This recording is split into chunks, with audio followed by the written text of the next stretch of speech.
தற்போதைய செய்தியை பார்க்கிறோம். உடுமலை SSI கொலை வழக்கில் சரணடைந்த தந்தை மற்றும் மகனை நீதிமன்றத்தில் ஆஜர்படுத்தி சிறையில் அடைக்க ஏற்பாடு செய்யப்பட்டிருக்கிறது. இதற்காக முதற்கட்டமாக தந்தை மற்றும் மகனுக்கு மருத்துவ பரிசோதனை மேற்கொள்ளப்படுகிறது. மூர்த்தி மகன் தங்கபாண்டியனை பரிசோதனைக்காக உடுமலை அரசு மருத்துவமனைக்கு காவல்துறையினர் அழைத்துச் சென்றிருக்கிறார்கள். இதைத் தொடர்ந்து அவர் நீதிமன்றத்தில் ஆஜர்படுத்தப்பட்டு இருவரும் சிறையில் அடைக்கப்படுவார்கள் என எதிர்பார்க்கப்படுகிறது.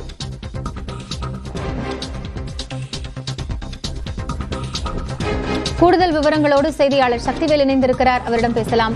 சக்திவேல், இப்போ மருத்துவ பரிசோதனைக்காக தந்தை மகன் அழைத்துச் செல்லப்படுகிறார்கள். கூடுதல் தகவல்கள்.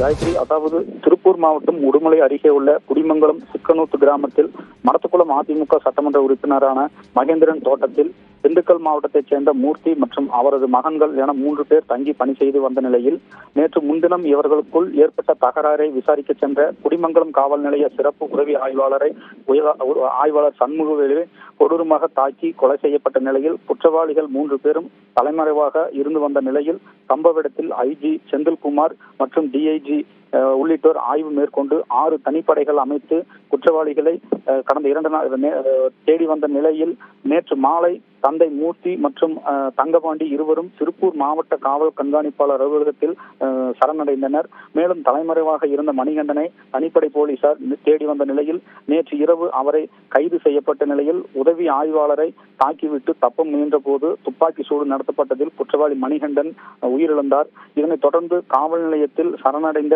தந்தை மூர்த்தி மற்றும் தங்கபாண்டி குடிமங்கலம் காவல் நிலையத்தில் வைத்து விசாரணை மேற்கொண்டு வந்த நிலையில் தற்போது குற்றவாளிகளை போலீசார் நீதிமன்ற காவலுக்கு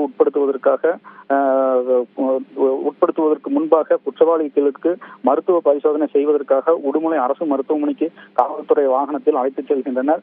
மருத்துவ பரிசோதனை முடித்த பிறகு குற்றவாளிகளை நீதிமன்ற காவலுக்காக உட்படுத்தப்படும் என காவல்துறை அதிகாரிகள் தெரிவித்துள்ளனர். காயத்ரி, நன்றி சக்திவேல், இது குறித்த தற்போதைய விவரங்களுக்காக.